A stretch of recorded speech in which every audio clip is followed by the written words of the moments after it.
patria se abre la sesión.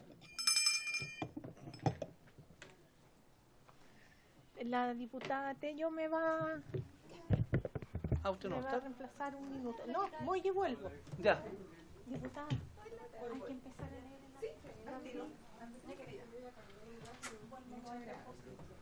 Hola, diputada. ¿Cómo está? Bien, estoy reemplazando a la Jimé. Gusto saludarlo. El gusto es mío. Hola, querida, ¿cómo está ahí? Hola, hola. Ya. ¿Se abrió ya? Sí. Sí, tiene que... Perfecto. Entonces, el acta de la sesión 80 se da por aprobada por no haber sido objeto de observaciones. El acta de la sesión 81 queda a disposición de las señoras diputadas. La señora secretaria dará lectura, el señor secretario, perdón, en esta ocasión, sí, dará lectura a la cuenta. Gracias, presidenta. Estoy reemplazando a la colega titular.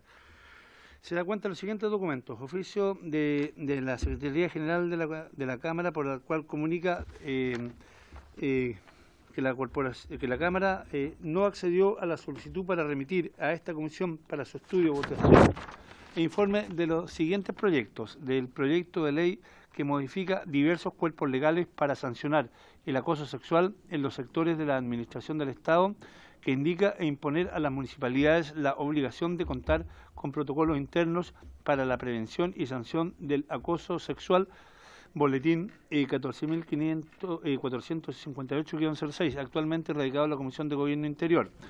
Otro oficio por el cual de la Secretaría General, por el cual comunica que la Cámara de Diputados no accedió a la solicitud para remitir a esta comisión para su estudio, votación e informe el proyecto de ley que modifica el Código del Trabajo para ampliar la norma sobre ejercicio del derecho para amamantar libremente en espacios de trabajo, boletín 16.647-13, actualmente radicado en la Comisión de Trabajo y Seguridad Social. Otro oficio de la Secretaría General de la Corporación, por el cual la Cámara de Diputados comunica que no accedió a la solicitud de esta comisión para remitirle para su estudio, votación e informe el proyecto de ley que modifica el Código del Trabajo con el propósito de ampliar el permiso laboral para la realización de exámenes de medicina preventiva, boletín 16.370-13, actualmente radicado en la Comisión de Trabajo y Previsión y Seguridad Social. Oficio de la Subsecretaria de la Mujer y la Equidad de Género, por el cual informa que el 14 de junio recién pasado se publicó en el Diario Oficial la Ley 21.657, que estatuye medidas para prevenir, sancionar y erradicar la violencia en contra de las mujeres debido a su género, la que recoge la violencia de este tipo que pudiera ejercerse por medios digitales en contra de profesionales de las comunicaciones. Oficio de la Superintendencia de Seguridad Social, mediante el cual se informa que desde la entrada en vigencia de la Ley 21.643, denominada Ley Carín, han realizado una serie de actividades para su correcta implementación en el sector público, las que se detallan en oficio adjunto. Oficio del Secretario General de la Corporación, por el cual informa que el Senado accedió al archivo del proyecto de ley que establece medidas para asegurar el pago de pensiones alimenticias en el caso que indica boletín 13.456-07, y finalmente una minuta del Ministro de Vivienda y Urbanismo respecto de la posibilidad de entrega de subsidios habitacionales a los deportistas de élite, que será expuesta por la señora subsecretaria de esa cartera. Esa es toda la cuenta, estimada presidenta. Gracias, secretario. Se ofrece la palabra sobre la cuenta. Bien, entonces vamos a pasar a puntos varios. Se ofrece la palabra sobre puntos varios. Diputada Baise tiene la palabra. Presidenta, yo quería comentarle o informarle a usted, a la mesa, a la comisión, para pedir un acuerdo. Yo envié un oficio a la ministra del Trabajo, a la subsecretaria del Trabajo y a la ministra de la Mujer y Equidad de Género en relación al aumento de la informalidad del empleo femenino, que fue un tema que estuvo en los medios de prensa en los últimos días, respecto a que este ha aumentado en un 8,7%, mientras que de los hombres en un 4,3%, la informalidad. Y hay también un aumento en el desempleo, producto que también han entrado más mujeres a buscar trabajo. Han aumentado en un 3,9% el aumento de la fuerza laboral femenina. Entonces esto es un debilitamiento para lo que es el mundo del trabajo en las mujeres y por lo tanto, sin perjuicio de pedir yo a través de oficio que se me informara cuáles son las políticas en el sentido de poder fortalecer el empleo femenino, es decir, reducir la informalidad, que no solo en las mujeres, también en los hombres, pero ha habido un aumento mayor en las mujeres. Sigue siendo más débil y más frágil el mercado laboral femenino. Entonces, lo que quisiera pedirle, Presidenta, es que pudiésemos invitar a la ministra del Trabajo y la ministra de la Mujer y Equidad de Género para que en conjunto podamos levantar este tema, conocer cuáles son las medidas directas en esto, que ya, bueno, las hemos comentado otras veces. Nosotros somos partidarios de la Sala Común Universal, el sistema de cuidados, son temas todos los que van en relación a esta temática. Recordemos lo que ocurrió con la muerte de un niño nuevamente de tirarse a un edificio, que yo tengo el proyecto ese de las rejas, que es lo directo, digamos, poner las rejas o las mallas, pero hay un tema de fondo, que es el tema efectivamente cuidados para poder que las mujeres puedan trabajar. Entonces queremos que estén integradas al mundo del trabajo, tenemos que tener también cómo entonces podemos compatibilizar este mundo, trabajo-familia. Entonces creo que es un tema que es tremendamente importante, Presidenta, que desde esta comisión, y que no solo sea desde trabajo, desde comisión, digamos, de economía, sino que aquí, que es comisión de mujeres, nos hagamos notar también en este sentido, en la búsqueda de un fortalecimiento, como digo, del mercado del laboral femenino. Así que eso quería solicitar, que podamos invitar entonces a ambas ministras para entrar en esta materia. No lo vamos a resolver en una sesión, pero sí a darle un espacio, porque estoy convencida que eso es una de las formas de poder avanzar también en desarrollo y crecimiento de nuestras mujeres. Muchas gracias. Muchas gracias, diputada Baise. ¿Habría acuerdo para invitar a la ministra del Trabajo y a la ministra de la Mujer de manera conjunta para efectos de poder analizar la situación que la diputada presentó por oficio? ¿Sí? Ya, y vamos a fijar la fecha ahora por interno con la Secretaría, dependiendo de lo que diga la presidenta titular, que tiene también ahí algunas audiencias también en tabla, pero para que lo pongamos ojalá lo más rápido posible, ¿ya? Se toma el acuerdo, entonces. Le vamos a dar la palabra a la diputada Erika Olivera. Muchas gracias, Presidenta. Saludo a todos quienes nos acompañan. Presidenta, yo también tengo una solicitud para que esta comisión tome acuerdos, ojalá, e invitar a la Fundación Sin Reglas.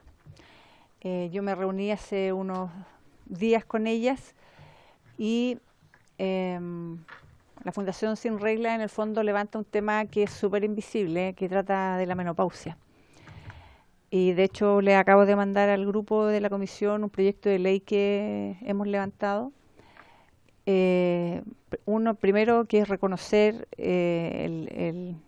la menopausia como algo que existe, y bueno, es un proyecto que no es complicado, creo yo, ojalá no lo sea.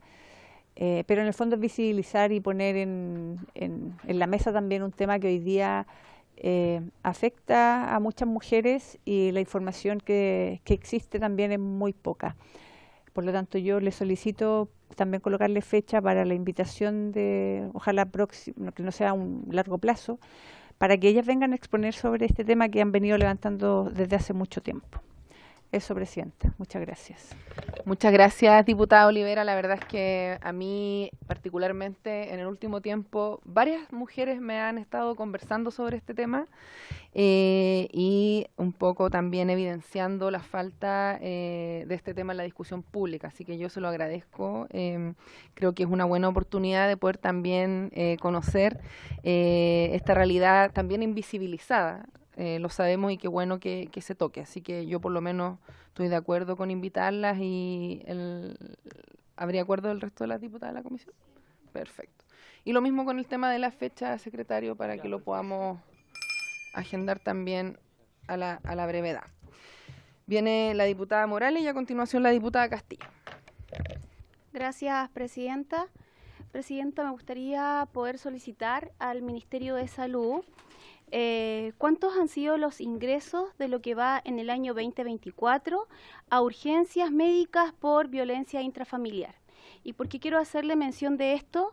Porque a través de un reportaje que salió en un periódico nacional, de carácter nacional, indicaba cifras que son realmente alarmantes en términos de la cantidad de mujeres que fueron víctimas de VIF en urgencias de atención médica en la red hospitalaria. Fueron 47.994, pero de este total y de este monto de 47.994, el 45% fueron mujeres y el 56% fueron hombres.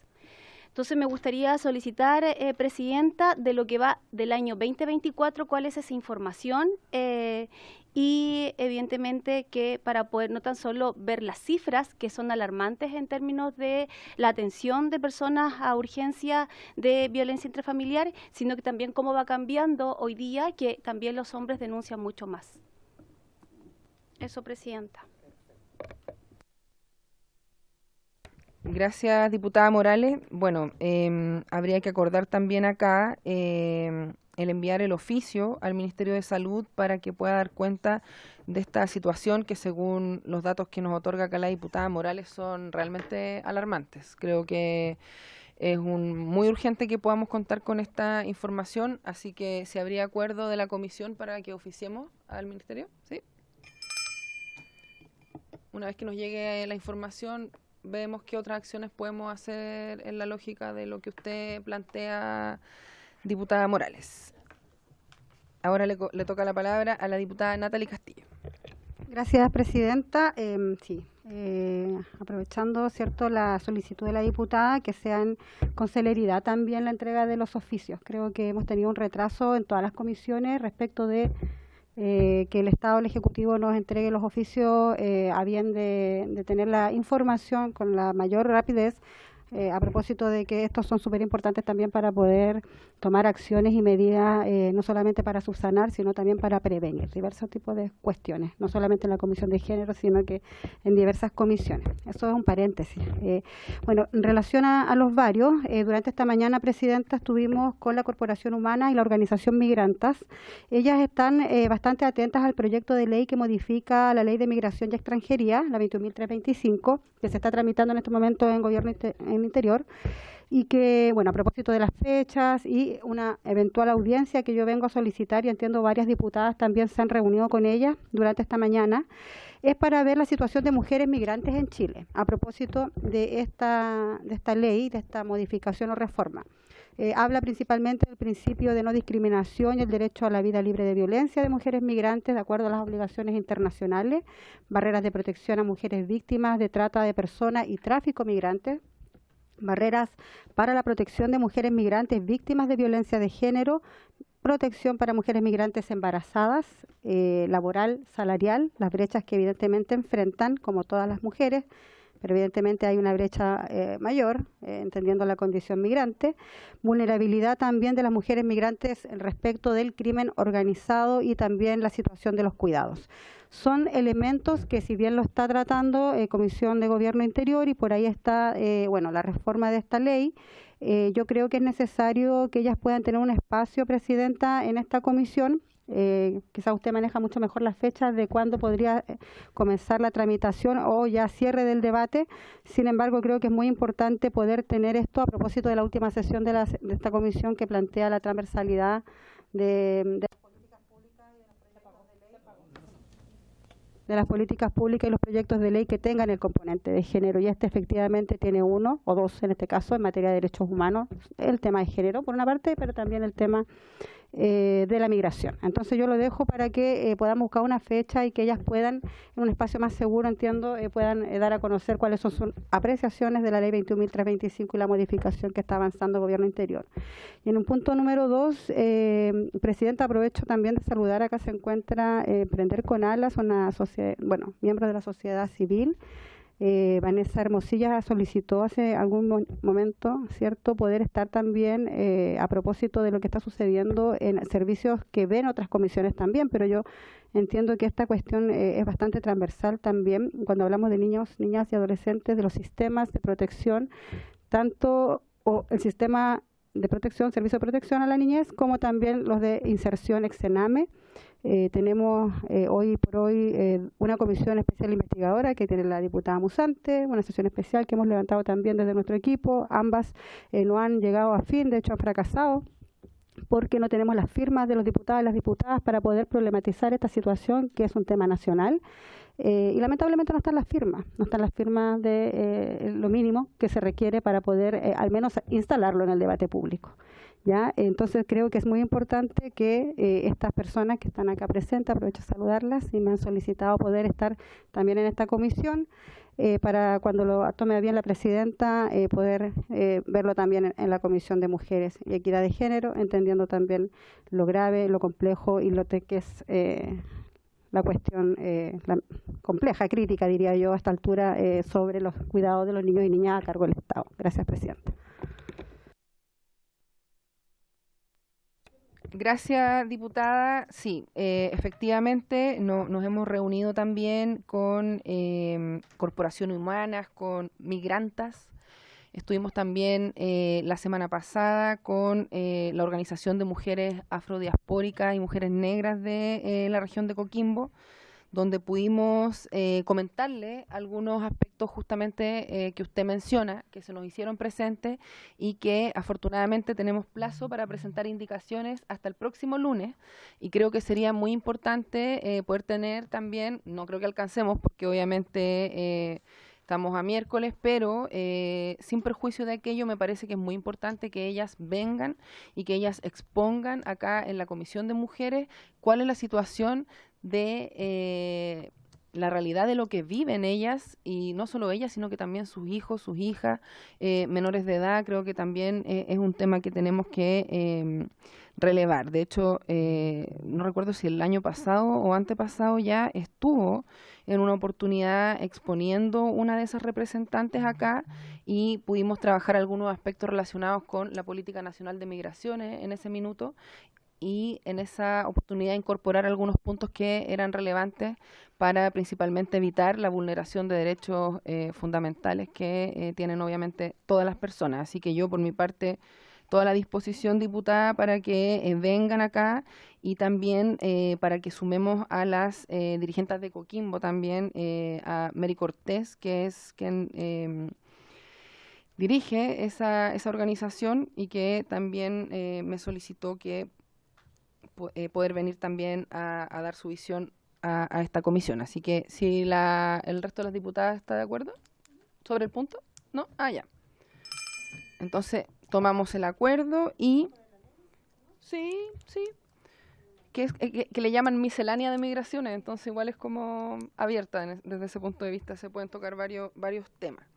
Y respecto de lo segundo que usted menciona, creo que también vale la pena, por supuesto, en esta comisión atender todo aquello que tiene que ver con la perspectiva de género y también de los niños, niñas y adolescentes. Por lo tanto, creo que, bueno, son hartas ya las invitaciones que estamos cursando el día de hoy. No sé cómo lo va a hacer la presidenta titular, digamos, pero yo creo que no podemos quedarnos sin analizar esta temática, diputada, así que yo también creo que debiéramos hacer el espacio, si las demás diputadas también lo consideran pertinente.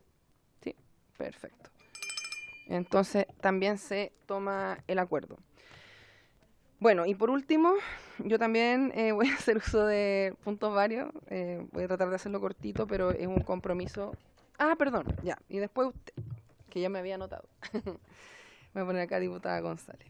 Entonces, yo me había comprometido a comentarles acá en la Comisión de Mujeres que hace algunas semanas atrás se llevó a efecto un encuentro en la región de Coquimbo que agrupa a mujeres por los humedales. Creo que a propósito de la crisis hídrica que se vive en la región de Coquimbo, y no exclusivamente, sino que en otros lugares también, pero particularmente en esta región y en algunas provincias más críticamente, ellas se convocan, se juntan y comienzan un trabajo en la lógica de la protección de estos ecosistemas que sabemos son importantísimos para efectos de principalmente la reserva de cuencas, ¿cierto? Y de el recurso hídrico, que en definitiva ellas están muy a disposición de conocer más, de implementar medidas, de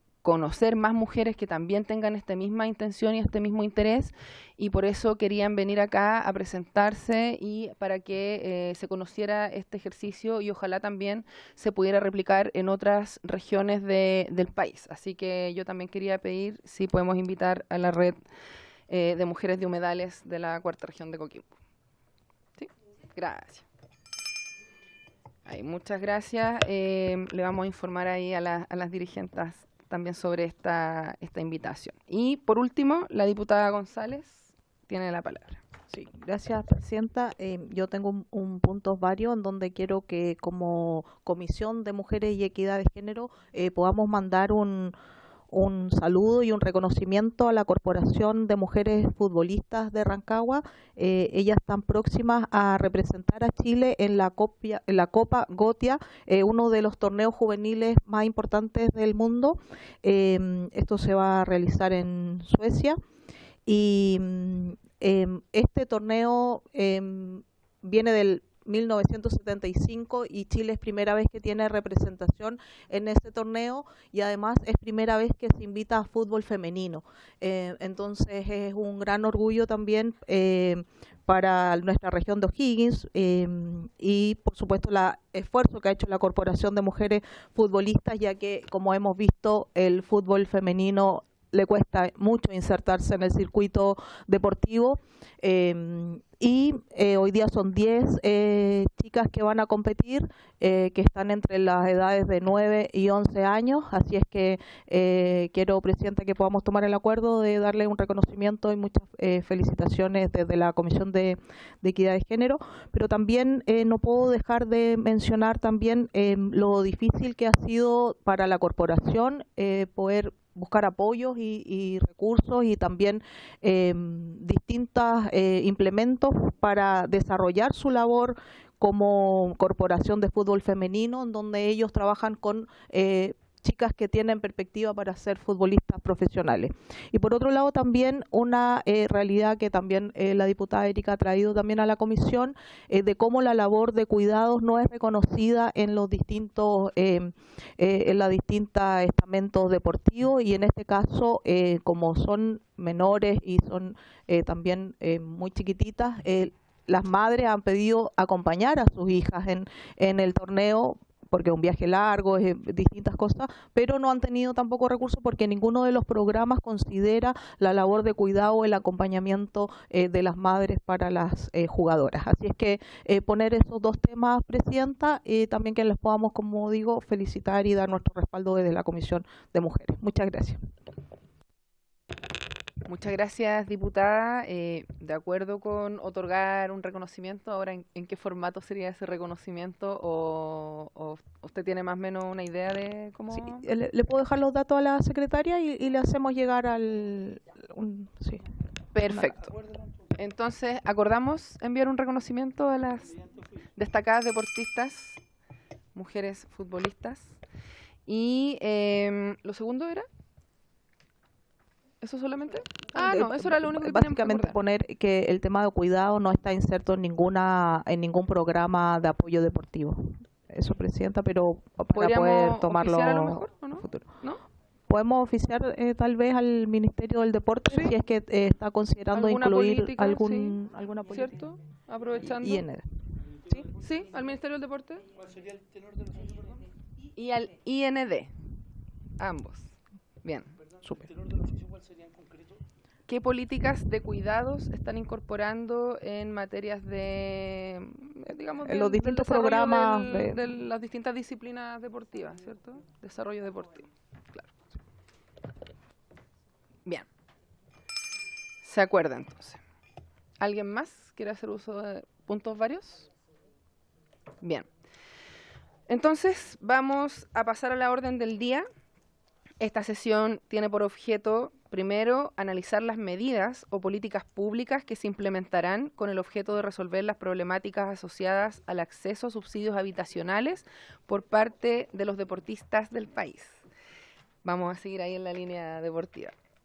Para tales efectos se encuentra invitada la subsecretaria de Vivienda y Urbanismo, que la tenemos ya acá presente. Le damos la bienvenida a doña Gabriela Elgueta Poblete, quien además asiste acompañada de su jefa de gabinete, doña Daniela Caña, de la jefa de la división política, de la jefa de división política habitacional subrogante, doña Claudia Castillo, y del jefe de planificación y normas de la división de desarrollo urbano, don Jorge Alcaíno.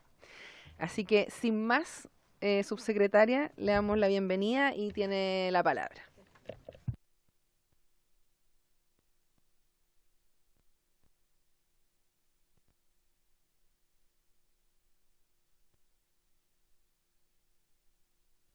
Ahí sí. Buenas tardes, gracias presidenta, buenas tardes a cada una de los presentes. Tenemos dos temas. Tenemos primero, el tema de políticas de apoyo y acceso a subsidio. Ya se comentó, estoy con la jefa de la división subrogante. Por supuesto, ustedes saben que esto se da en un contexto de déficit habitacional. Hoy día el Ministerio está trabajando fuertemente en el plan de emergencia habitacional para poder contribuir con la construcción de 260.000 viviendas a marzo del 2026 en el contexto del programa de gobierno del presidente Gabriel Boric, considerando un déficit hoy día de 650.000 unidades que se requieren y parte de eso se aborda con este plan de emergencia habitacional y también el crecimiento exponencial de las familias habitando en campamento. En base a eso, como ustedes saben, el Ministerio cuenta con distintos reglamentos que tienen los programas habitacionales y que están establecidos como todos los mecanismos de tanto de postulación como de selección de las personas para poder tener la posibilidad que se les asigne un subsidio. Las personas entonces tienen que cumplir ciertos requisitos y condiciones según cada una de las líneas. Resumidamente, hoy día nosotros contamos con esos decretos o reglamentos, el DS49, como se le llama, que está orientado, es el Fondo Solidario orientado a familias vulnerables, el DS19, que es el decreto de integración social en general, que abarca también sectores medios, pero también un porcentaje de familias vulnerables, el DC1, que aborda también familias de sectores medios. Hoy día también contamos con el DS52, que es un subsidio a la demanda en arriendo, y también el DS10, que permite subsidios tanto en construcción como en mejoramiento en habitabilidad rural. Hoy día, a la fecha, como dato de contexto, además, el plan de emergencia habitacional al mes de mayo cerrado ya tiene un avance en 47,1%, se han entregado ya 123.000 viviendas, tenemos en construcción del orden de 121.000 y por inicial 84.000. Si uno suma, son más de las 260.000, pensando en que como son estas políticas de Estado, siempre queda un porcentaje y un número de viviendas que quedan en ejecución, en construcción, cuando llegue también el próximo gobierno. Esto además, hoy día el plan de emergencia ha permitido llegar a 18 comunas que no tenían proyectos habitacionales desde el año 2007, estamos en el 97% de cobertura territorial y estamos ya adquiridos en base al plan, a la ley de integración más de 1.580 hectáreas que se han dispuesto como suelo público en todo el país para ejecutar vivienda. Vamos a la siguiente. El plan de emergencia habitacional opera con estas líneas regulares que yo les mostraba en la primera línea, pero permite también diversificar, también a partir de los propios decretos vigentes, otras formas de poder efectivamente avanzar también en generar oferta para ir disminuyendo este déficit. Y ahí tenemos todo lo que estamos con trabajo con cooperativas, con programas de construcción y autoconstrucción e industrialización, la vivienda municipal o para trabajadores, que es una vivienda en arriendo, desde un punto de vista de la oferta y también desde un punto de vista de la demanda. En base a eso, eso ya podemos pasar, lo que ya dije las cifras recién, del plan de emergencia. La que viene, por favor. Ahí. Entonces, pensando en los programas habitacionales y el objeto además de la comisión, ustedes los programas habitacionales fijan dentro de su reglamento factores de puntajes especiales. Como ejemplo tienen ustedes ahí las personas postulantes que estén asociados a los informes VAL hecho hoy día, a Gendarmería, que hayan hecho el servicio militar o sean integrantes de los cuerpos de bomberos, cuando postulan pueden tener un puntaje especial por ser parte de estos grupos. Para abrir la discusión respecto de lo que nos convoca, uno puede decir, podría haber un puntaje especial para deportistas de alto rendimiento. Entonces habría que preguntarse entonces, ¿quiénes se considerarán como deportistas de alto rendimiento? No puede ser el propio ministerio el que fije ese criterio, entonces ¿quién lo acreditará? Habría que fijar es el Ministerio del Deporte el que define y hace esa descripción de manera de poder decir que podría ser un grupo potencialmente que pudiese acceder a subsidio en un carácter especial. Eso es lo primero. Después, hoy día, si uno mira entonces qué alternativas uno pudiese tener hoy día con estos programas que tiene el Ministerio vigente para los deportistas, lo primero, que es más de corto plazo, es la postulación al programa de subsidio de arriendo que se aborda temáticamente con los ingresos obtenidos por beca. Lo explico después más adelante, pero es importante porque acá se tienen que acreditar un perfil socioeconómico, estar asociado a un puntaje en el registro social de hogares que no supere el 70% y por lo tanto habría que mirar en eso, revisar si las becas para ellos, muchos de ellos tienen becas, se considera o no como parte de sus ingresos y eso los podría hacer cambiar de tramo y por lo tanto potencialmente no beneficiarios, pero eso es algo que se puede revisar si uno quisiera acogerse o usarlo. También están las asignaciones directas por subsidio que podrían atender situaciones muy específicas que se ven caso a caso en general, pero que están muy asociadas a ciertas condiciones de vulnerabilidad social, urgente necesidad habitacional, que en su mérito puedan necesitar o evaluar entonces que se le asigne un subsidio de manera directa.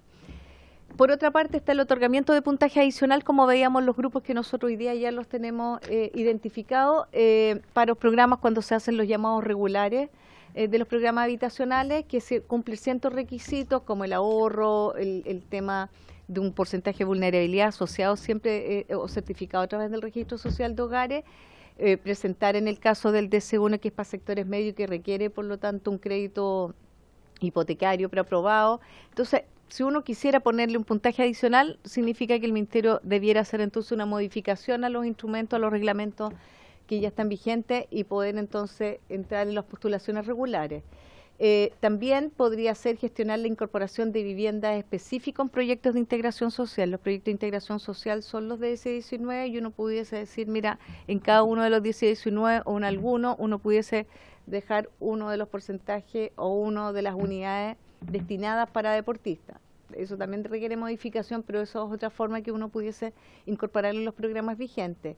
También podría postular el programa de organización de trabajadores, que requiere el patrocinio, en este caso podría ser el Ministerio del Deporte o el Instituto del Deporte, en conjunto con instituciones públicas donde sean sus empleadores, porque es un trabajo que requiere que el empleador los patrocine y el Ministerio respecto de eso entonces otorga los subsidios para que ellos puedan entonces y se puedan construir las unidades. Eso pensando en proyectos nuevos. Eso en términos generales. Entonces, en el corto plazo, si uno quisiera rápidamente mirar el programa de arriendo, hoy día podría ser un camino, digamos, mientras se modifica el otro. Todos los otros requieren un poco de modificación, pero hoy día es una alternativa. Si uno quisiera empezar a operar ahora con alguna señal respecto de los deportistas de alto rendimiento, considerando eso y con la observación que yo les decía, revisar los aspectos administrativos de manera de que en los ingresos obtenidos no se les considere las becas o los excluyan respecto porque les van a aumentar los ingresos para cuando se haga la calificación socioeconómica, respecto no lo excluya hoy día del programa. Eso yo diría. No hay otra, ¿no? Yo creo que acá. ¿Sí? Nos falta una más. Estaba en los subsidios de veras de los medallistas de los Juegos Panamericanos y Parapanamericanos, que es un trabajo que hizo el Ministerio en coordinación con el Ministerio del Deporte, donde se entregaron 12 subsidios de asignación directa A la fecha ya se habían otorgado 10 asignaciones directas, 6 deportistas de Panamericano y 4 Panamericanos en este subsidio de sectores medios en el tramo 1. El tramo 1 es hasta 1.100 UF, pero esto es para viviendas de la Villa sí, Panamericana. sí, exactamente, en la Villa Panamericana. Y hoy día yo les comento que faltaban 6 que se le asignaran y ya salió hoy día la asignación, así que estaría cubierto todas las 10 asignaciones, se habían otorgado 4 y habían 6 pendientes de firma, esas se terminaron de tramitar, hoy día ya está entonces la resolución que los asigna. Y esos fueron, para que se hagan una idea los que no conocían este tema, los criterios para la asignación que se utilizaron: haber sido mayor de 18 años, tener residencia en Chile, estar en el registro social de hogares, calificar en el tramo que se solicita, en este caso el tramo 1, que en este caso es el 60% del registro social de hogares respecto de la condición socioeconómica, no contar con una primera vivienda en un sitio con destino habitacional ni subsidio asignado, ni tampoco nadie de su núcleo familiar al que pertenece. Prohibición de venta del inmueble por 20 años y el otro requisito es que viviera en el recinto, en este caso en la Villa Panamericana, y otros factores adicionales que también sumaban en puntaje: los factores de discapacidad, características del grupo familiar, si tiene o no el rol de cuidador o cuidadora, que también en términos de la prelación le otorgaba mayor puntaje. Eso es. Muchas gracias, subsecretaria. Sabemos que tenemos un punto inmediatamente a continuación que también tiene que ver con su cartera, ¿cierto? Que tiene que ver con un proyecto de ley para establecer la obligación de contar con salas de amamantamiento o lactancia en todo lugar de trabajo, edificios de uso público y otros en las condiciones que señala. Pero antes de que pasemos a ese punto, quisiera abrir una ronda de palabras por si alguna diputada quiere hacer alguna pregunta, alguna acotación, sugerencia, etcétera. Diputada Olivera, tiene la palabra. Muchas gracias, presidenta. Bueno, primero valorar la intervención de la subsecretaria. Agradecer también, el ministro lo vi ayer o anteayer, parece, me entregó un documento. Y aquí, en el fondo, las preguntas que pueden nacer desde la presentación que se realiza, como por ejemplo, quiénes son deportistas de alto rendimiento, quién lo acredita, bueno, eso está dado por el artículo 8 de la Ley del Deporte. La Ley del Deporte es súper clara en definir quiénes son deportistas de alto rendimiento. Están las federaciones deportivas nacionales, las federaciones deportivas, está el Comité Olímpico de Chile, el Comité Paralímpico de Chile. Quiénes son las instituciones que finalmente pueden, en este caso, designar o verificar o certificar que los deportistas que puedan el día de mañana postular algo en relación a la vivienda estén acreditados por ello. Lo que sí me llama la atención es cuando hablan del registro social de hogares, porque, presidenta, yo cuando el ex ministro Jackson era ministro de Desarrollo Social, solicité una reunión con él y precisamente le planteé muchos temas en relación a las políticas públicas que no existen para los deportistas. Y dentro de ello, una de las propuestas que le planteamos en esa oportunidad era que en el registro social de hogares debía reconocerse, así como se reconoce a los cuidadores, personas en situación de discapacidad, ¿por qué no crear una ventana especial para los deportistas? Eso nunca se hizo. Así también planteamos, por ejemplo, que estén dentro de los programas para emprendedores, Cercotec, porque finalmente son personas que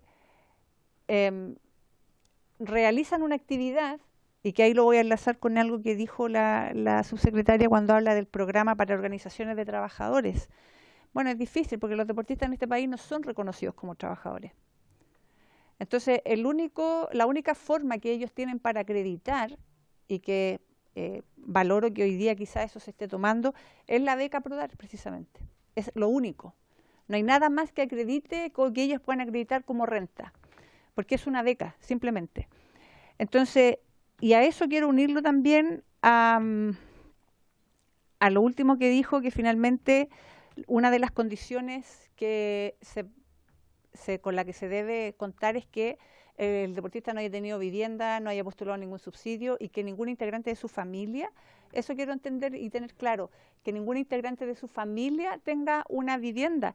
Entonces, ahí me parece que eso es totalmente ilógico, porque finalmente ese deportista que creció en la familia, dentro de un núcleo, con su padre, su madre, el día de mañana esa persona, que ya no es un niño, es un adulto, lo más probable es que quiera salir del núcleo familiar para tener su propia familia.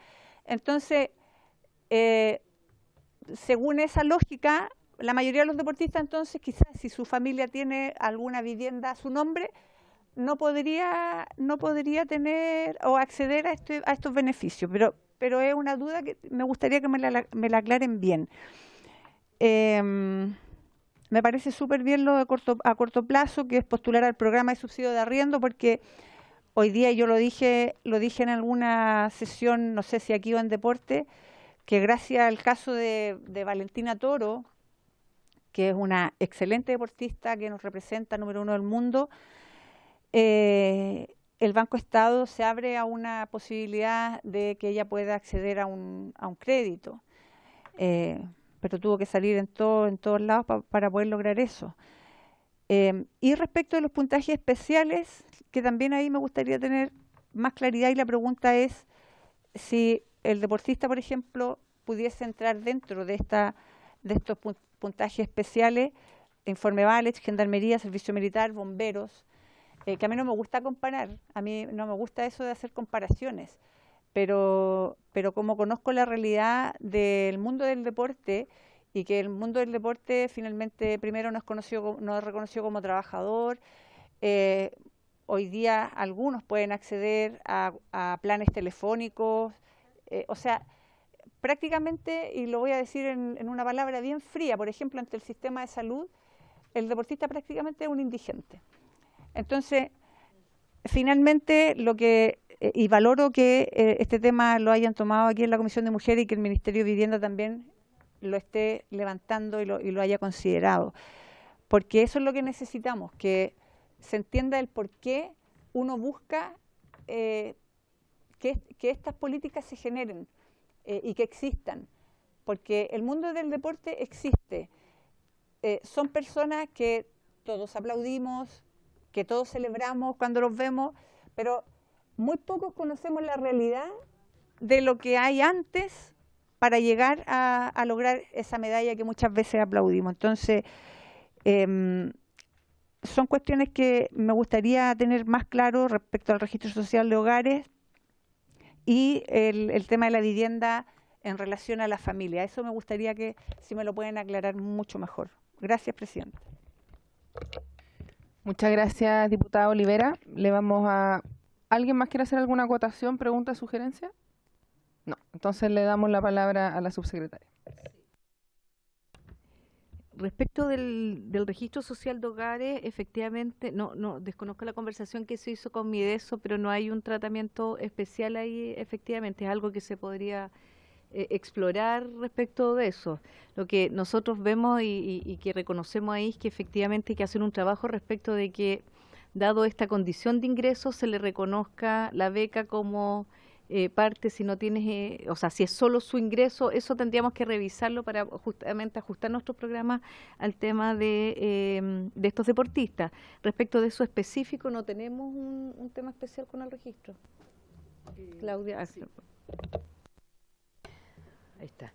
Sí, respecto del registro, lo que es posible hacer para postular es que en este caso el deportista, la deportista solicite su propio registro con su ingreso y suponiendo que vive con sus padres y quiere acceder, independizarse, ¿no es cierto? Y quiere acceder a una vivienda, en este caso sería como el programa de sectores medios, el DS1 o el DS19, podría efectivamente solicitar su propio registro social y además postular con sus antecedentes, digamos, con su núcleo, que sería...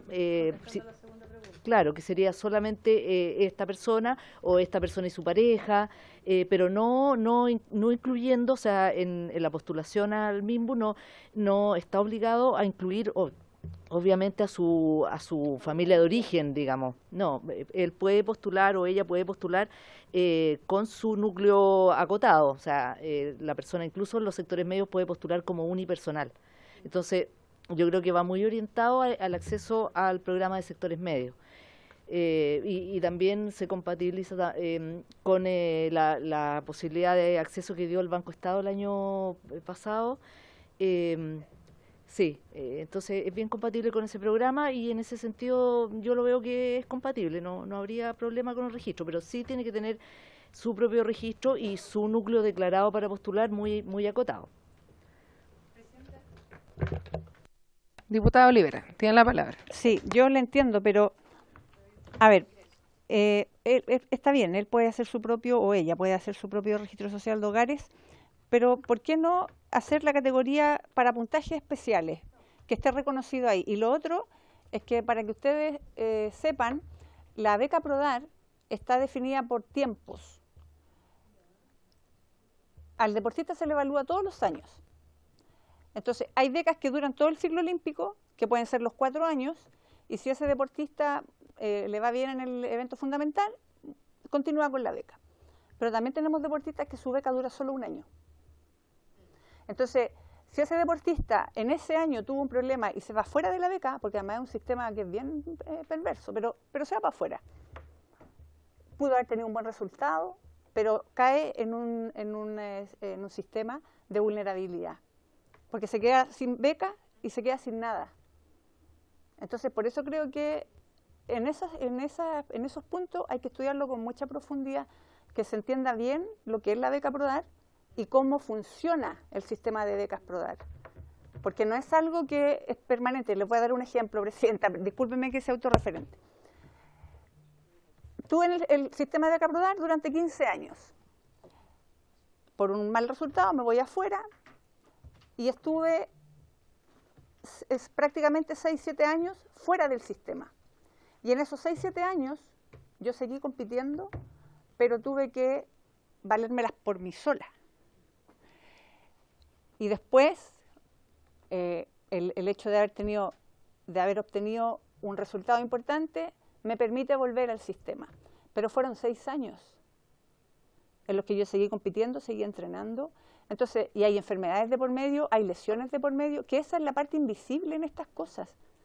Entonces, por eso yo he sido un poco de repente crítica en que tenemos un sistema que está bien, porque es competitivo, pero se nos olvida que son personas y que pertenecen a esta sociedad y que además representan, son embajadores, o sea, y además tienen que demostrar que para poder obtener una vivienda, porque además de repente está mal entendido y se cree que el deportista en su mayoría tiene el mejor sistema económico, y eso no es así, son los menos.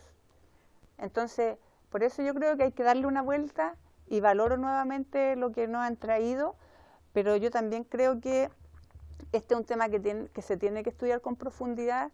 Por eso fue importante que viniera Natalia Ducó, que viniera la María Fernanda Valdés, porque finalmente hoy día, en el pasado fuimos algunos, hoy día son ellos y en el futuro van a ser otros. Y eso por lo menos es, para mí, por eso es importante para mí traer estos temas, porque conozco esa realidad. Entonces yo le agradezco y bueno, disponible para ver cómo profundizamos en esta materia. Bien, subsecretaria, por supuesto. Bueno, entonces, pensando en una reforma más profunda del registro social de hogares, yo creo que eso hay que mirarlo con Mideso. Nosotros igual trabajamos coordinados, pero respecto a eso.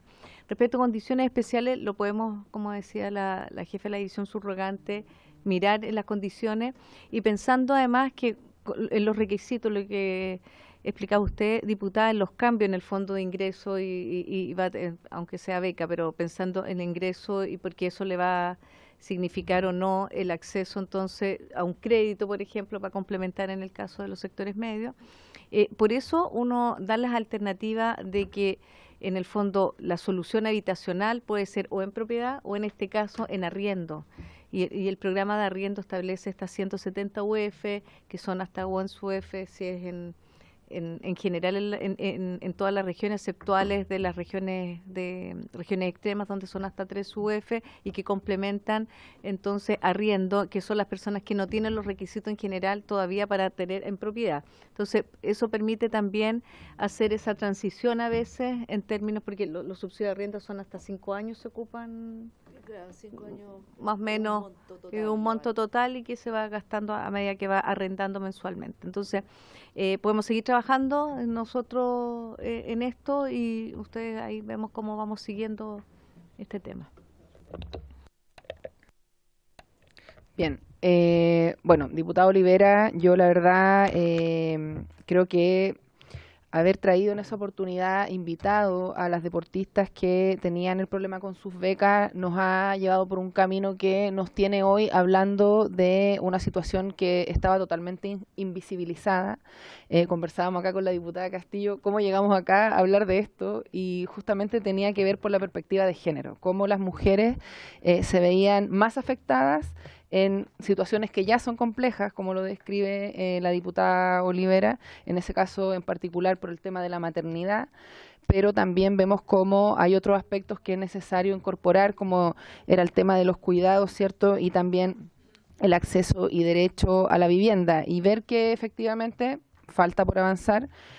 Al menos ya hay un camino de trabajo, se está trabajando en tener este subsidio de arriendo, yo creo que eso es una buena noticia y creo que ese es el camino y la línea que tenemos que seguir trabajando. Así que por mi parte, yo creo que también desde esta comisión me atrevo a decir que estamos orgullosas del trabajo que estamos haciendo y vamos a seguir impulsando este tipo de políticas que en el fondo van en la lógica de incorporar, de incluir, que es lo que necesitamos, y por sobre todo sacar a la luz situaciones que hoy día, hasta hoy día nadie las había podido relevar. Así que agradecer también todo el trabajo que están llevando desde las distintas carteras para poder coordinarse y tener estas posibilidades. Y sabemos que tenemos un segundo punto que tiene que ver con retomar la discusión de un proyecto de ley que se había dejado ahí pendiente de tramitación hace algunos años ya, que modifica el Código del Trabajo y la Ley General de Urbanismo y Construcciones para establecer la obligación de contar con salas de amamantamiento o lactancia en todo lugar de trabajo, edificios de uso público y otros en las condiciones que señala, y su número de boletín es el número 13.018-13. Entonces también queríamos aprovechar su presencia, por supuesto, subsecretaria, para que nos diera una opinión respecto de la propuesta que trae esta moción, y a continuación vamos a escuchar también a las representantes de nuestra biblioteca del Congreso Nacional para que también nos den una visión sobre este proyecto. Así que partamos. Vale, gracias. Vamos ahí. Vamos con la presentación. Ahí. Bueno, este proyecto, como usted comentaba, Presidenta, ¿se escucha? Sí. Busca entonces modificar 2 cuerpos legales con el objeto de establecer esta obligación de poder contar con este espacio habilitado para amamantamiento en lugares de trabajo y en edificios de uso público. Entonces modifica tanto el Código del Trabajo como ha comentado usted, pero en lo que nos compete a nosotros la modificación a la Ordenanza General de Urbanismo y Construcción. Si avanzamos en la siguiente. ¿Cuál es la opinión del Ministerio respecto a habiendo revisado esto? Lo primero es decir que el Ministerio comparte las ideas matrices respecto al proyecto. Y en ese contexto estimamos que respecto de la modificación a la Ley General de Urbanismo y Construcción, en ciertos términos propuestos no es la adecuada respecto de cómo debería abordarse, y traemos entonces la observación en términos generales y después una propuesta respecto de cómo pude eso. En lo que corresponde, en términos de carácter general, decimos que hoy día las materias que se tratan en la Ley General de Urbanismo y Construcción son de una naturaleza muy distinta a la norma que se quiere incorporar. Y eso hoy día en esa materia, en esas materias hoy día nosotros tenemos los permisos, las exigencias de permiso de edificación, las normas urbanísticas, los certificados de informaciones previos, anteproyectos de arquitectura y todas las responsabilidades además a los profesionales competentes asociados a la solicitud de permiso. En ese contexto nosotros consideramos que es complejo e inconveniente introducir en este artículo una exigencia tan específica, pensando a lo más en este contexto en poder incorporar eso en un instrumento de jerarquía inferior como pudiese ser un reglamento. Estoy en la anterior todavía. No sé quién ahí, estoy en la primera, bueno, en las dos primeras. Por ejemplo, cuando se reguló todo lo que es el tema de las condiciones sanitarias y ambientales básicas en los lugares de trabajo, que está en la Ordenanza General de Urbanismo y Construcción. Actualmente, además, la legislación nuestra no contempla lugares de trabajo y establecimientos de afluencia pública que cuenten con salas de la fundamentación que dice el proyecto de ley, con salas destinadas a lactancia. En este caso, lo que decimos nosotros es que esa sigue la otra. Esa es la segunda observación. Dice relación con si este espacio estaría reservado, la que viene, por favor, solo para las trabajadoras usuarias de estos lugares o también puede ser compartida por los visitantes de estos edificios donde albergan este espacio. Esa es una precisión que nos gustaría que se pudiese aclarar. Lo siguiente dice relación con que cuando uno habla de, entre comillas, condiciones adecuadas de higiene, comodidad y seguridad, de un punto de vista, lo que observamos nosotros es que se está delegando esa condición, digamos, de determinar cuáles son esas condiciones que son de higiene, comodidad y seguridad al Ministerio de Vivienda y Urbanismo, el cual no es especialista ni en planes ni en programas asociados a lactancia, para fijar estos estándares y fijar los estándares que deberían tener estos recintos. Y en ese contexto consideramos que esta es una materia más bien que corresponde al Ministerio de Salud, determinarla pensando en que son más de competencia en términos de la salud infantil y las políticas y planes que ellos promueven respecto de poder calificar esta condición. En lo específico, además, respecto también de destinar lugares que son exclusivos, tan específicos, en general también la experiencia, pero eso también es siempre discutible, a veces estos lugares quedan en desuso cuando no tienen una polifuncionalidad o no se puedan ser albergados para una función más. Esa es una observación de carácter general. Vamos a la otra. Entonces, en este contexto, respecto de lo específico, independiente de lo que se pueda incorporar o no en la Ley General de Urbanismo y Construcción, también hay ciertas precisiones que dicen relación, antes de ir a las conclusiones, que dicen relación cierto tipo de lenguaje respecto de poder reemplazar ciertos vocablos para que queden más adecuados en el lenguaje de la Ordenanza General de Urbanismo y Construcción, más bien en lugar de hablar de instalaciones, cambiarlas a lo mejor por recinto, porque instalaciones se puede entender más bien como sitios indeterminados que tienden cierto como dispositivo, por ejemplo, instalaciones eléctricas. Entonces, ahí lo que estamos proponiendo además que en esta jerga más de urbanismo y construcción se defina más como recinto, pensando en que la naturaleza jurídica está asociada a un espacio más físico donde pudiese contener entonces la habilitación asociada a una sala de lactancia. También poder homologar, reemplazar el vocablo, en algunas partes se habla de amamantamiento, en otros casos de lactancia paterna expresamente, pensando también en ese poder hacer una homologación conceptual ahí. Esta moción además nos queda ahí también está vacío, duda respecto a que no se hace cargo de los edificios de uso público existentes ya y con lugares de trabajo existentes ya. Entonces ahí concluimos entonces que esta norma no sería aplicable a esos existentes y por lo tanto no sería retroactiva, como lo fue a lo mejor cuando se hizo la de accesibilidad universal, que se fijó una disposición transitoria ahí. Si esto fuera así, habría que entonces considerar un régimen transitorio con este efecto retroactivo que permita la adecuación en un plazo. También, como lo decíamos antes, poder efectivamente precisar si estas instalaciones van a ser para los trabajadores que están en ese edificio público y se extiende también a las personas que van a requerir como visitante o como público uso de esa sala.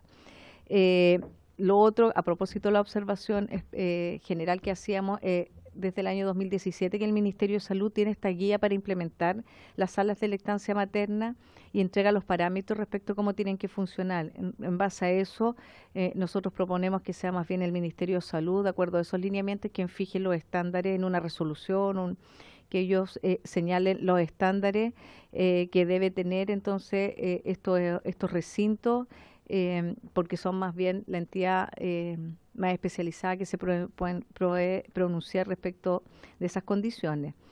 Y en el caso de cómo está el texto hoy día, nosotros en nuestra opinión no concurriríamos favorablemente por esta observación, no obstante proponemos que se agregue más bien un inciso final al artículo del Código del Trabajo con este tenor. Y en este contexto me gustaría darle la palabra entonces a nuestro jefe de normas del Ministerio que pueda explicar esta distinción. Sí, muy buenas tardes. Muy buenas tardes. Por su intermedio, Presidenta, y de acuerdo a como señalaba nuestra subsecretaria, la propuesta es considerar los mismos elementos que ya están planteados en el proyecto de ley, pero no creemos que la mejor ubicación debería ser en el Código del Trabajo completamente, sin perjuicio de que, de todas maneras, la Ordenanza General de Urbanismo y Construcción debiera reglamentar estos aspectos. Y lo mencionamos como, por ejemplo, como sucedió con la Ley de Inclusión para Personas con Discapacidad, que es una ley que es aparte, es una ley especial que estableció un régimen y que mandató también a la Ordenanza General de Urbanismo y Construcciones a qué debía hacer. Eso es un poco lo que aparece acá en la propuesta, en la redacción, que sea en el fondo el Ministerio de Salud quien establezca estos criterios, sin perjuicio que después la Ordenanza General de Urbanismo y Construcciones reglamente conforme a la normativa nuestra que se considerándolo que es un edificio de uso público que está reglamentado en nuestra ordenanza. El concepto, por ejemplo, de recinto también está en nuestra ordenanza. Ese es básicamente la propuesta. No sé si será pertinente leerla, pero explicado en términos generales es eso.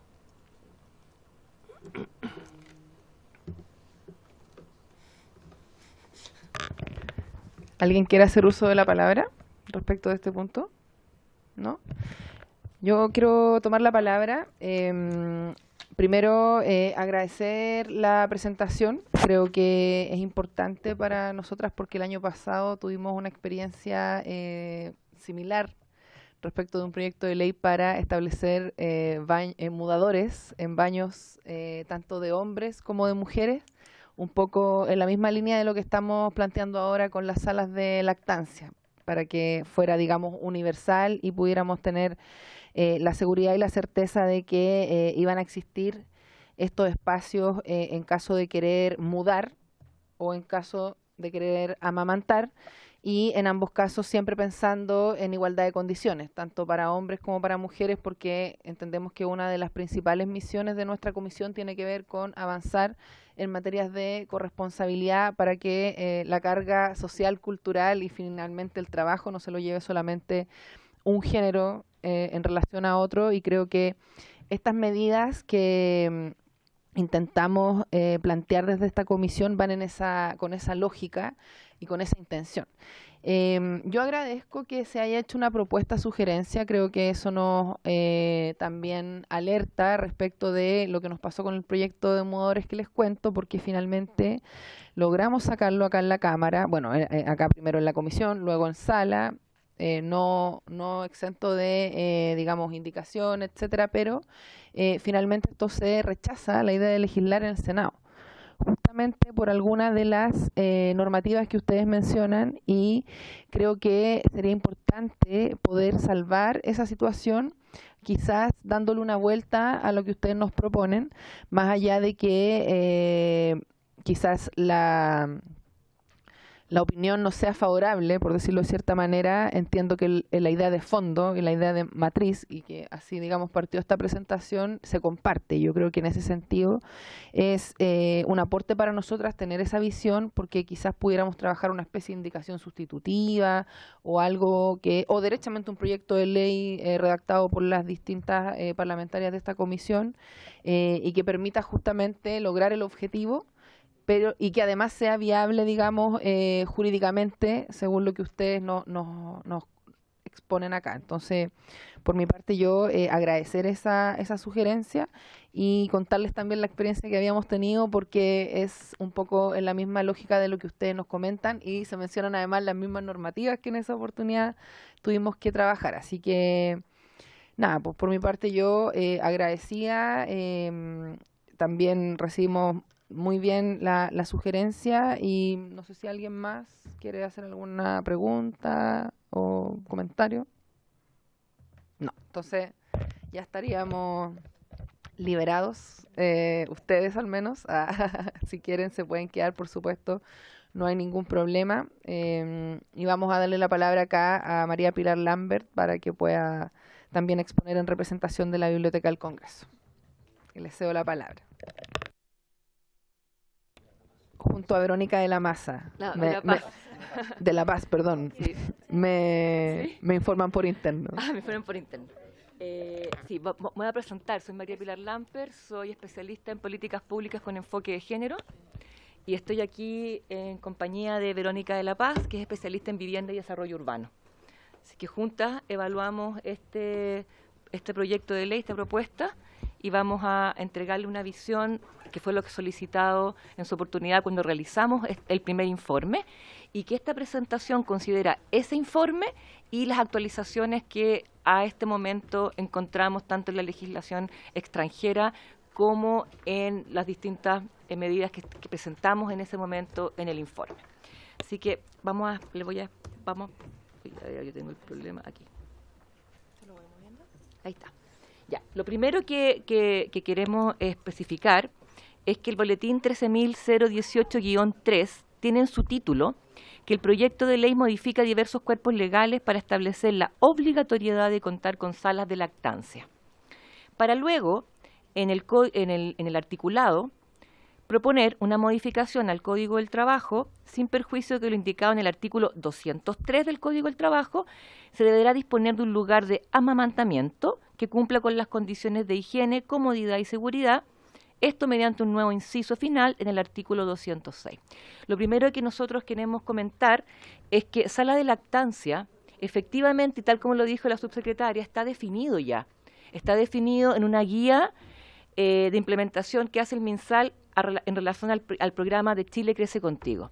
Y en esas salas de lactancia se definen dos cosas: la sala de lactancia y sus condiciones, pero están hechas tanto para el amamantamiento como para la extracción de leche. Por tanto, la sala de lactancia cumple con dos funciones fundamentales: generar un espacio de comodidad y confort para que se lleve a cabo el amamantamiento, por una parte, pero por otro lado, un espacio de privacidad y con condiciones determinadas, como un refrigerador, como para poder congelar y guardar la leche que pueda ser luego utilizada por este niño. Esto es fundamental cuando una mujer quiere mantener la lactancia, sobre todo en los lugares de trabajo, porque si yo quiero mantener la lactancia y extenderla por sobre el periodo en el cual se terminó el postnatal parental, tengo entonces que continuar extrayéndome leche, si no la capacidad de mamar se pierde. ¿Ya? Entonces eso es lo primero que nosotros queríamos decir, y eso tiene un pequeño problema. Cuando uno habla de salas de lactancia, no es lo mismo que el lugar para el amamantamiento. El lugar del amamantamiento puede ser cualquier lugar, puede ser una silla, puede ser un sillón, y esto en relación a la ley 21.155 del libre amamantamiento, podría ser cualquier lugar que nosotros consideráramos válido, adecuado para amamantar. En cambio, las salas de lactancia es un lugar físico y por tanto requiere recursos. Y si nosotros vamos a considerar, y esto es lo que nosotros estábamos discutiendo con Verónica y lo conversábamos luego con la Secretaría, que efectivamente, si vamos a hablar de un lugar físico, esto podría implicar gasto público. A lo mejor tú quieres agregar algo a eso. Eso es, entonces podríamos pensar que a lo mejor pasó pasó el nivel constitucional, pero por el título, porque hay una discusión ahí, hay una diferencia entre el articulado y el título. ¿Ya? Ahora, este boletín 13018-13 tiene o comparte elementos en común con dos proyectos de ley que están en este momento en tramitación. El 14.509-13 y el 16.264-18. El primero está en primer trámite en el Senado, Comisión Mujer y Equidad de Género, y el segundo está en primer trámite en la Cámara de Diputados y Diputadas de la Comisión de Familia. ¿Ya? El primero, el 14.509, es un proyecto de ley que ofrece más o menos lo mismo que este. Está en la misma línea. Es exactamente un articulado muy parecido, si no dijéramos casi igual, casi con punto y coma igual. Y el proyecto de ley 6.264-8 propone un nuevo artículo 206 ter, donde fija dos cosas. Uno, una franja horaria de 20 minutos para extracción de leche, ¿cierto? Sí, para extracción de leche. Y el uso, y lo voy a leer textual, el uso de las inmediaciones, que tampoco tenemos idea un poco qué queremos decir, porque ella es especialista en esto, en esas inmediaciones. No hay una definición. No hay una definición técnica de qué es lo que será una inmediación.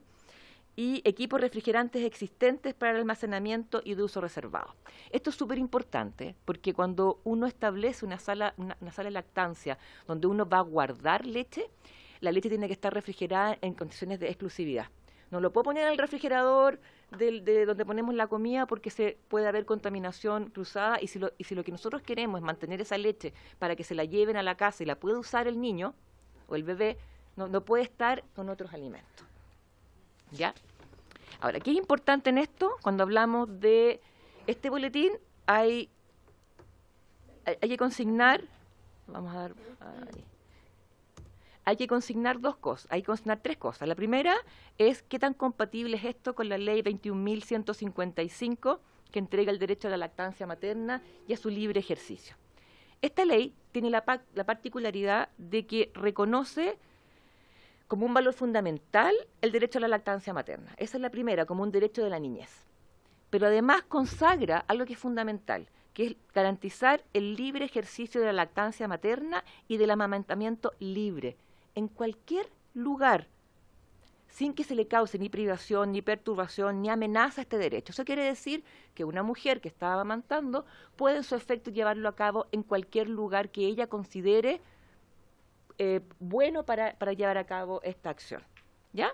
Y eso puede ser restaurante, puede ser un parque, puede ser cualquier lugar, en un mall, un asiento, podría ser en su efecto aquí también, o sea, es cualquier lugar, ¿ya? Y el cuarto punto que hace esta ley es que equipara el derecho de amamantamiento al de extracción de leche, ¿ya? Sin distinguir que son cosas distintas y que tienen, por tanto, necesidades de espacio y de equipamiento distintos.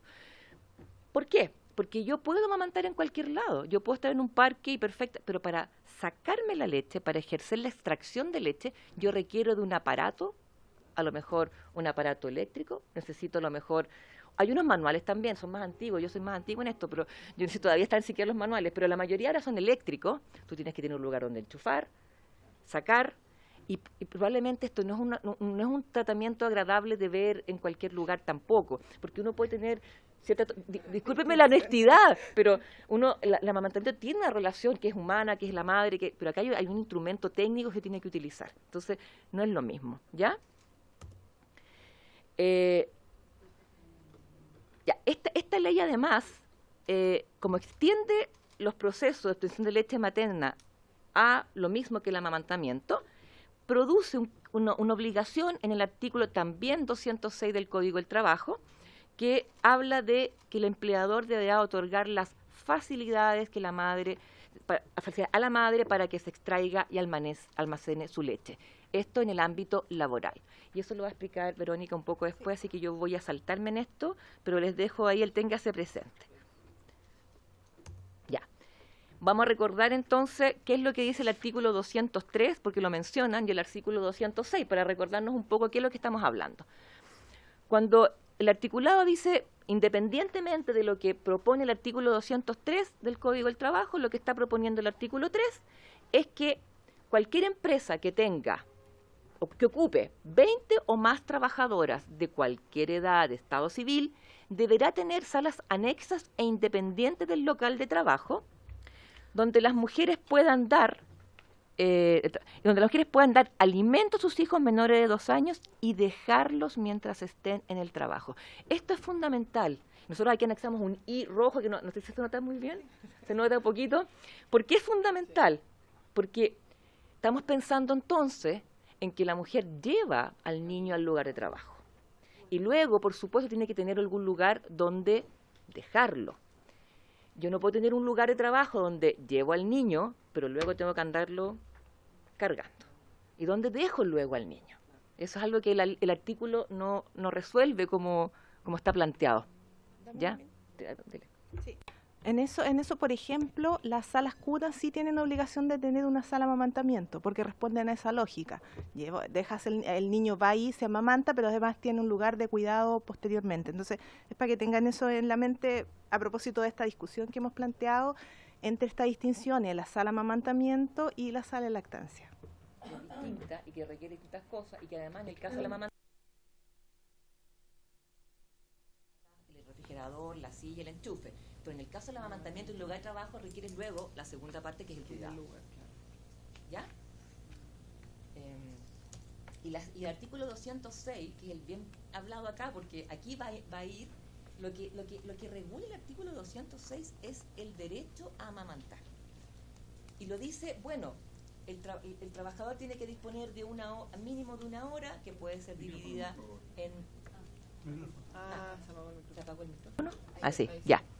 ¿Qué es lo que dice el artículo 206? El artículo 206 dice que las trabajadoras tendrán derecho a disponer a lo menos de 1 hora al día para dar alimento a sus hijos menores de 2 años y que este derecho podrá ejercerse en cualquier momento de la jornada, dividiendo la solicitud de la interesada en 2 porciones o postergando la entrada media hora o 1 hora, o yéndose media hora o 1 hora más tarde. Esto tiene que ver con que efectivamente cuando se divide y la mujer asiste al lugar, el empleador además tiene que considerar el tiempo de viaje y los pasajes. Entonces, en muchos casos, lo que le pasa a la trabajadora es que vive lejos. No sé, vivo en Viña, trabajo en Valparaíso.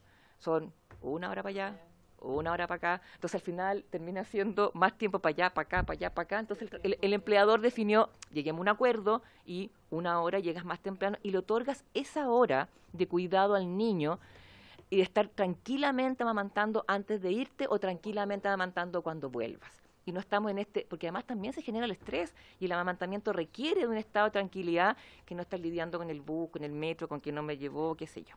Entonces se llega a esta norma de poder hacerlo entre tiempo. Ahora, este artículo 206 también fue modificado hace poco y dice relación con que en su efecto el padre o la madre podrá, si los dos trabajan, ejercer el derecho a alimentación también. También está dentro del articulado del 206, para que lo tengan en consideración, porque también va a modificar si nosotros queremos cambiar algo en el 206, va a ir debajo de esto en términos de técnica legislativa.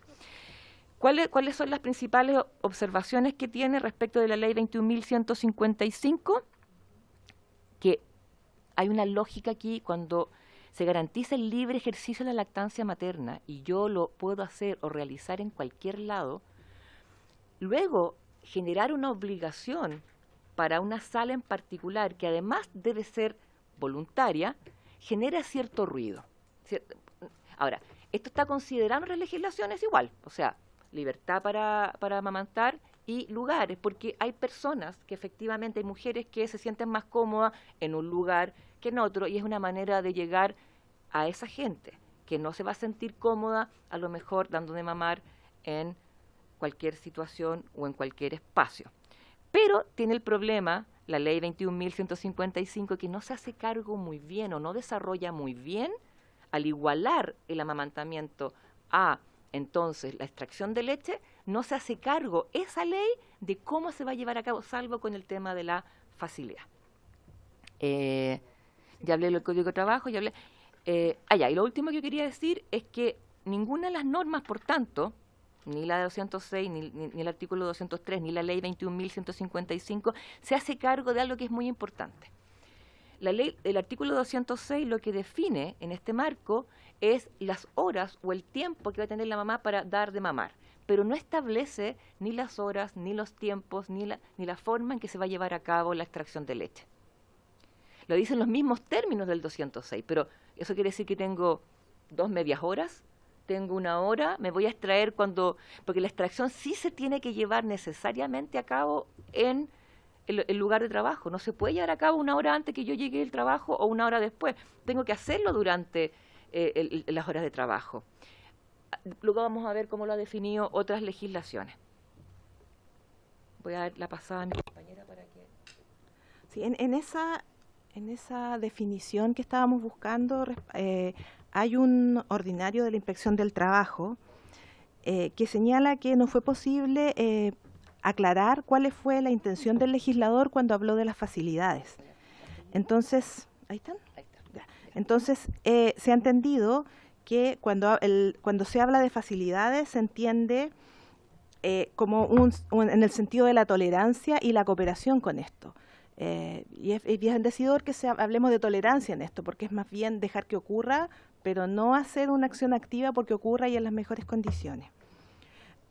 Y en esta misma línea, otro aspecto que buscando información, nos encontramos con una información de prensa que da cuenta que aparecía en enero del 2023, que da cuenta que habría en proceso una modificación al reglamento que regula las condiciones sanitarias y ambientales de los lugares de trabajo, que es el decreto 594, en donde se estaría considerando la inclusión de la sala de lactancia como una exigencia. Ahora, nosotros tratamos de confirmar esto con el Ministerio de Salud, no nos fue posible, pero ni tampoco está este reglamento en modificación en la Contraloría ni en los lugares donde uno habitualmente hace las búsquedas, pero aparentemente habría una intención de trasladar este equiparamiento que hace la ley 21.155 como una exigencia laboral. ¿Sigues con los ejemplos? ¿Pero vamos a poner la ley 21, al final? Sí, sí. ¿La de la ley 21.155? ¿Al final lo decimos? ¿Qué cosa, Pili? Estábamos hablando de que podríamos poner toda la ley 21.155. Sí. Sí. Claro. Sí, no, pensando un poco en cómo uno podría colocar esta indicación para conseguir las salas de lactancia, quizás lo que habría que perfeccionar es la ley 21.155, pensando que allí establece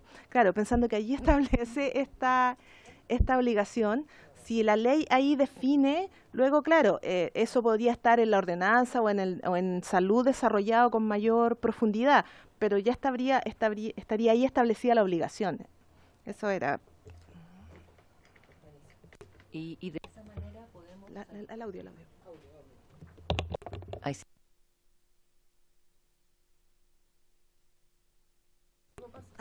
Ahí sí, se me apaga. No, está censurando.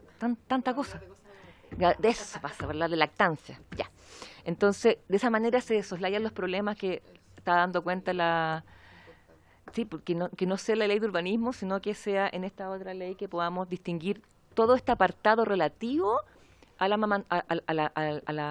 derecho a la lactancia materna. Porque la lactancia materna no solo trae el amamantamiento, sino que implica luego sacarse la leche y hacerlo explícito en la ley 21.155 y poner allí también los requisitos tal cual los lactarios están establecidos en el Ministerio de Salud a través del programa Que es el Contigo. Yo también quería precisar que probablemente la idea de que esté el Código del Trabajo puesto el articulado hace relación que el primer artículo tenga relación con las trabajadoras que allí están, pero no hace distinción respecto, solamente porque el artículo 203 y el artículo 206 habla solo de las trabajadoras. Uno podría pensar que ese artículo de la ley está dirigido solo a las trabajadoras y que la otra sería amamantamiento para todo el mundo, sin incluir a las trabajadoras. Y esa es la distinción que se ha hecho en la legislación extranjera. Y por eso es que vamos a pasar un poco a explicar, primero, vamos a explicar respecto al artículo 1, que dice, en relación al trabajo, nosotros tenemos 4 países, Colombia, Francia, Estados Unidos y Uruguay.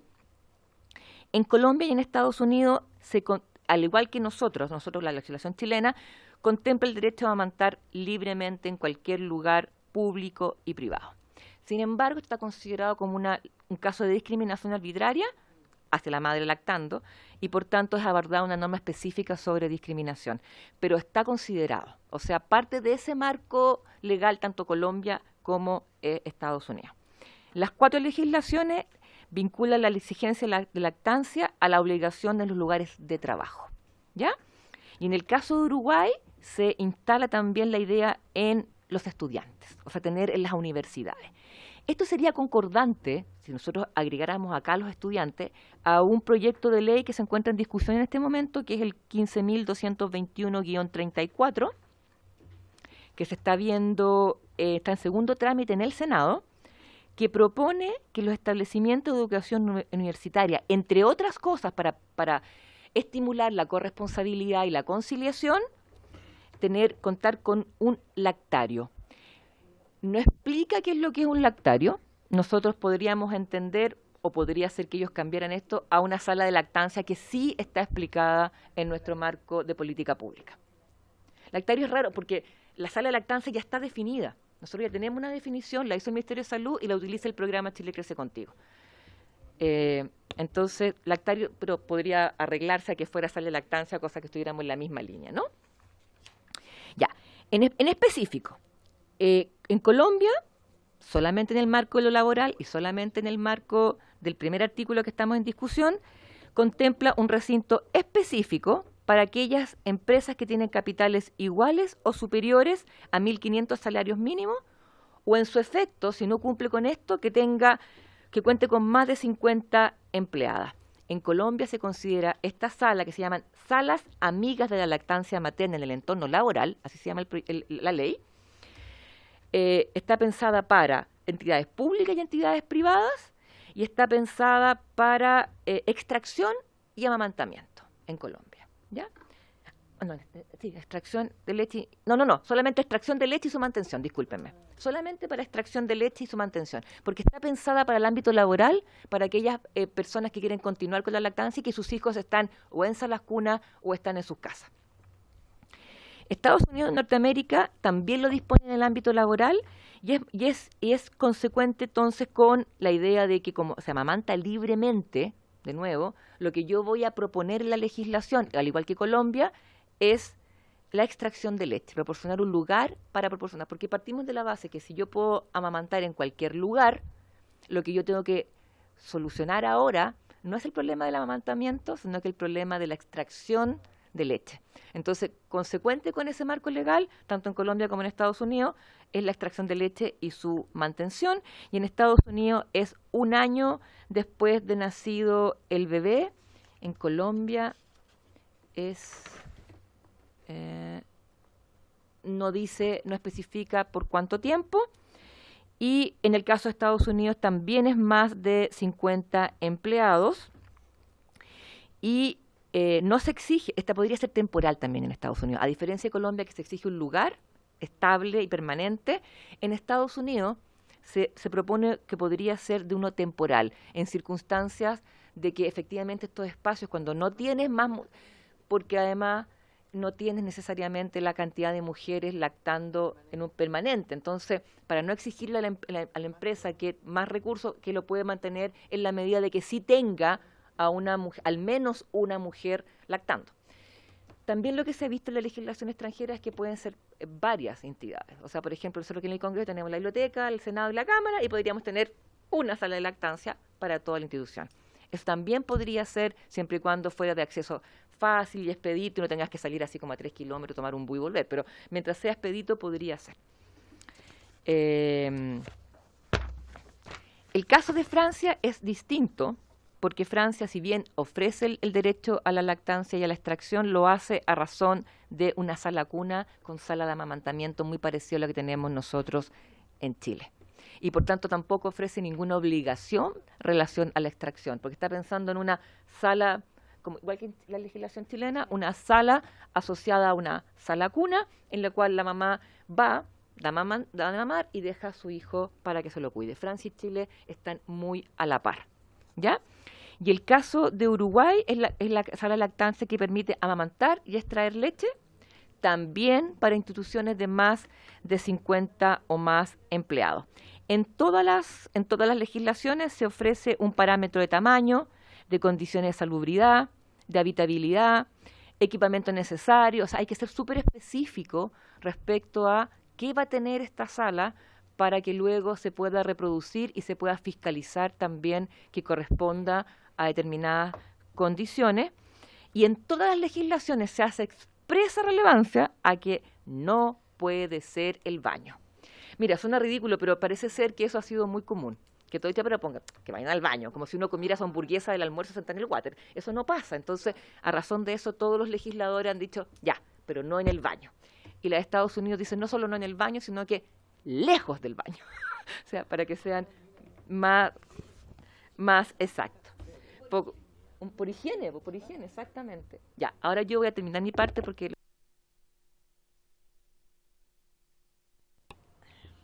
El segundo artículo de la propuesta habla de los edificios de uso público y de establecer esta obligación allí en los edificios de uso público. Ahora recuerden que tenemos esta confusión si se están refiriendo a la sala de amamantamiento o a la sala de lactancia en el proyecto, entonces queda un poco genérico. La ordenanza general establece la definición de los edificios de uso público y señala que son aquellos que tienen una carga de ocupación superior a 100 personas. Entonces, cuando uno empieza a analizar el proyecto, lo primero que salta es cómo deberemos considerar esta obligación y cómo la compatibilizamos entre el derecho de las mujeres a amamantar en cualquier lugar y la existencia de una sala obligatoria en todas estas edificaciones. Es difícil establecer una exigencia cuando no va a ser usada de manera obligatoria. Queda ahí algo que hay que darle una vuelta al proyecto. Lo mismo que al establecerla en los edificios de uso público sin señalar destino, es cómo vamos a compatibilizar esta sala de amamantamiento con ciertos destinos de los recintos. Suena raro tener una sala de amamantamiento en un estadio o en un casino, y que podría ser la exigencia dado que estamos hablando de edificios de uso público de más de 100 personas. Entonces, ahí hay algo que también habría que ajustar. Otro aspecto que también llama la atención es que no se establece una relación en el tiempo de permanencia en el lugar. Entonces vamos a tener edificios de uso público que a lo mejor cumplen el estándar de cantidad de personas, pero en donde las personas van a tareas muy puntuales que no justifican que tuviéramos instalaciones particulares. Entonces, hago mención a esos aspectos que habría que afinar en un posible proyecto. Y la otra cuestión es que hay espacios de uso público que tienen alta demanda de personas, pero que no son edificaciones. Estoy pensando, por ejemplo, en un parque que no necesariamente tiene edificaciones, pero sí a lo mejor sería interesante tener allí un espacio porque las familias permanecen largas jornadas en un parque, tener este tipo de instalaciones.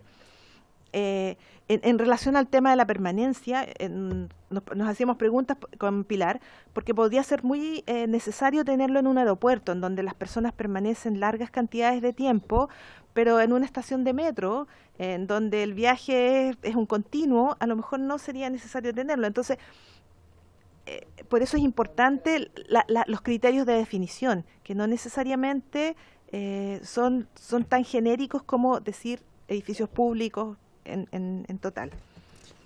Ahora, respecto de los ejemplos en materia internacional, revisamos dos casos, el caso de Colombia y el caso de Estados Unidos.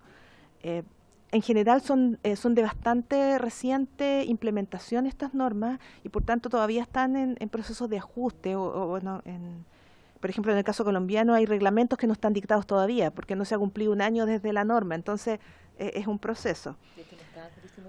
Claro. El documento anterior, por ejemplo, claro, el que habíamos no teníamos este desarrollo. Y en el caso de Estados Unidos existe el derecho a amamantamiento en todos los espacios públicos y privados. Ese derecho que la mujer lo ejerce en cualquier lugar físico existe. Pero desde el año 2019 hay una norma que se llama la Ley de Equidad para las Madres que Amamantan, que permite que el funcionario responsable de un organismo, de un edificio público, allí se refieren a los edificios que cumplen público, que puede ser de carácter privado o estatal, puedan disponer la implementación de salas de lactancia. ¿Ya? Y define que esta sala de lactancia es un espacio higiénico, protegido de la vista, sin interrupciones y precisa, con una silla, una mesa y acceso a la electricidad. Es bien austero el lugar.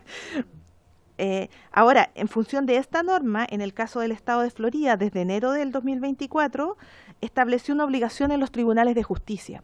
Y los tribunales de justicia tienen que disponer de espacios de lactancia, o sea, para amamantar y para la extracción de leche en lugares específicos. Y en el caso colombiano se establece un mandato a los gobiernos locales de los distintos niveles territoriales que son responsables de crear áreas de amamantamiento. Y aquí no lo define como un espacio físico, sino que como un área acondicionada para este efecto. Por lo tanto, puede ser compartida con otros espacios. Y establece como condiciones que este espacio tiene que ser de uso voluntario para las mujeres, ¿no es cierto?, y gratuito. Ahora, el reglamento de esta norma no ha sido dictado aún, entonces no sabemos todavía cómo va a ser la bajada de esa obligación. Y es obligatorio para las entidades públicas y discrecional para las privadas que presten servicios públicos. Así define la exigencia. Y en ambos casos se establece que el Estado deberá dar promoción e incentivos para que esto se lleve a efecto. Eso es la información que podemos entregar. Muchas gracias. Muchas gracias a Verónica también. No estaba anotada en la minuta, por eso no la mencioné al inicio, pero ya estamos bien. Yo creo que ha sido una comisión bastante provechosa. Yo creo que a pesar de ser, entiendo, la primera sesión que analizamos este proyecto o reanalizamos porque viene del periodo legislativo anterior, nos deja claridad de varias situaciones que además las pudimos también conocer a propósito del proyecto de ley que trabajamos sobre los mudadores. Entonces, creo que son exposiciones, tanto la que se hace desde la subsecretaría como también desde la biblioteca, que tendríamos que de alguna manera reconfigurar de cierta manera la redacción del proyecto en pos de tener, por una parte, una normativa que sea, como decía adelante, viable jurídicamente, que no tenga problemas de inconstitucionalidad, iniciativa exclusiva, ¿cierto? Y también que recoja, creo yo, algunas de las experiencias que se han trabajado en los países que ustedes mencionaban, que son bastante recientes. Yo creo que en ese sentido, como país, como Comisión de Mujeres, acá nosotras hemos hecho un trabajo que va a la vanguardia de lo que está pasando en otros lugares del mundo, y creo que eso es positivo. O sea, más allá de las complejidades que tengamos con la norma propiamente tal, creo que el objetivo está correcto y, no sé, quizás es un poco apresurado, pero había una norma que parece bastante razonable desde el punto de vista de establecer un lugar más que construir un lugar necesariamente o proveer un lugar que permita lo que decía acá María Pilar, ¿cierto? Que es quizás no tener una sala propiamente tal que se llame de lactancia, pero sí establecer un espacio seguro, tranquilo, que cumpla con todas esas condiciones que ustedes mencionaban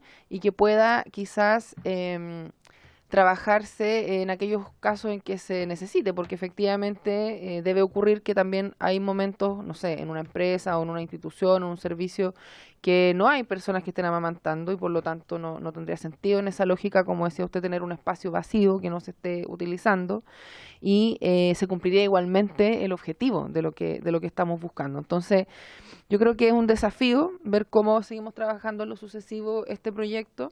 También conversarlo, por supuesto, con sus autores y autoras, que veo que habría que pedirles también el parecer respecto de esto que estamos trabajando acá. Y bueno, simplemente seguir escuchando, ¿cierto?, a las audiencias, a los invitados, las invitadas que se han propuesto respecto a este proyecto y, por lo tanto, en el intertanto yo me quedo con ese desafío, digamos, de poder encontrar las mejores fórmulas para poder seguir impulsando este tipo de iniciativas. Hace poquito estuvimos inaugurando la sala de lactancia de acá de la misma Cámara de Diputadas y Diputados, lo cual también es un motivo de orgullo para nosotras, es un momento histórico también, en ese minuto fue bastante emotivo. Y también se trabajó el año antepasado en el Senado una sala de lactancia. Entonces creo que estamos en la línea de lo que se requiere y tenemos que esforzarnos más para poder encontrar ahí el camino que sea más fluido para poder tener este tipo de resultados y que no lleguemos después al Senado y nos rechacen el proyecto. Entonces, como eso también es un aprendizaje. Yo creo que está insisto, muy provechosa las intervenciones, las exposiciones. La de ustedes ya está en el chat de la comisión. No sé si la de la subsecretaría habrá llegado ya, para que también la podamos compartir y tengamos ese insumo que es relevante para efectos de trabajar eventuales indicaciones o, como decía recién, un nuevo proyecto o una indicación sustitutiva, algo que en definitiva permita darle viabilidad a esto. Así que, si nadie más quiere hacer uso de la palabra, daríamos por terminada la comisión. Presidenta, Sí. nosotros vamos a actualizar este documento con los datos que encontramos para la presentación, que como usted vio fueron hechos el 2024, el 2023, o sea, estábamos sacando recién del horno las legislaciones, y vamos a hacerlo llegar antes de la próxima semana a la Secretaría para que esté el documento actualizado con todos los datos y se distribuya a la gente de la comisión. ¿Ya?